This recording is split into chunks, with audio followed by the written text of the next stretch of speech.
My name's Nick Della Valle, and Jesus Christ changed my life from upside down to right side up. It's important enough to me that I want to share the story with you. So just take a minute, so I hope you'll listen.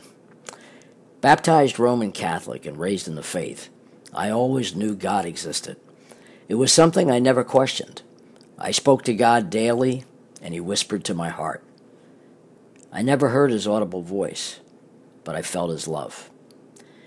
Then I went to public high school, got introduced to alcohol. When it came time to go to college, I packed up my bags, kissed my mom, hugged my dad, and waved goodbye to God. I was on my own, free at last, no more rules, no more restrictions. Football games and fraternity parties, drinking, it all dotted my university days. And after graduation, I put my liberal arts degree to good use by driving about the Midwest in a 22-foot-long hot dog. For about 5 years, I was Little Oscar for Oscar Mayer and Company out of the Chicago office. Being on the road for 45, 50 weeks a year was lonely at times. That's how I met him. Johnny Walker Red became my best friend after just a few nights on the town. It seemed like he was always there for me. When I was depressed, he lifted my spirits.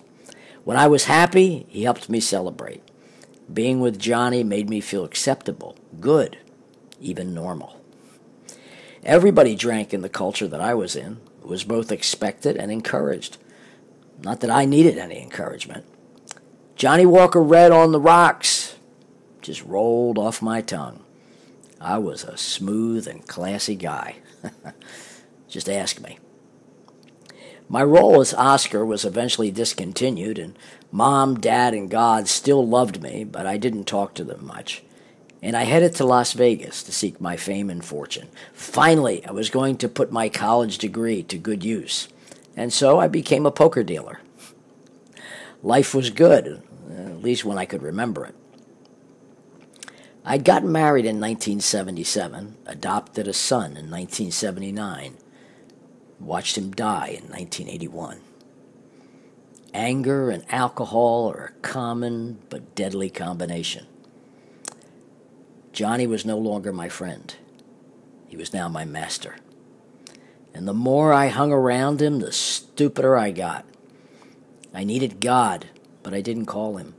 I was sure God wouldn't want to talk with me. I was ashamed. Ashamed about how I lived, and ashamed because I knew better. Time went on, and we adopted 4 more children. After 10 years of marriage, my life came crashing down. Alcohol drove me, and anger drove my wife away from me. She kept the kids in the house, and I took 1 car and a road map to California. Life would be better somewhere else, I reasoned. I needed a place to get a fresh start where no one knew me. On the drive across the desert, tears were streaming down my face, and a sickening pain squeezed my spirit. God whispered, "You can't run away from me, Nicholas." Nicholas. Nicholas. No one had called me Nicholas since Catholic school. The pain lessened with time, but the guilt and the shame seemed to grow heavier. What a mess I've made of my life, I thought. I have nothing and nobody. I love you, Nicholas. You can't, God. I know me, and I don't even love me. I met a woman. She loved God, and she loved me, but I was afraid. Afraid to love and afraid to be loved. She was Catholic too, and I was divorced, and we believed at that time that if I married her, we would both go to hell. Driving about, we came upon a large glass church and decided to go in and talk with the pastor. Now, how long he spoke to us or what he said, we do not know. All we did was cry. But when we left, we had assurance. Assurance that God has sent His Son, Jesus Christ, to give us a fresh page. Assurance that we could have a new beginning. The choice was ours. Jesus would not write the next chapter for us, but He would give us a clean slate to begin again.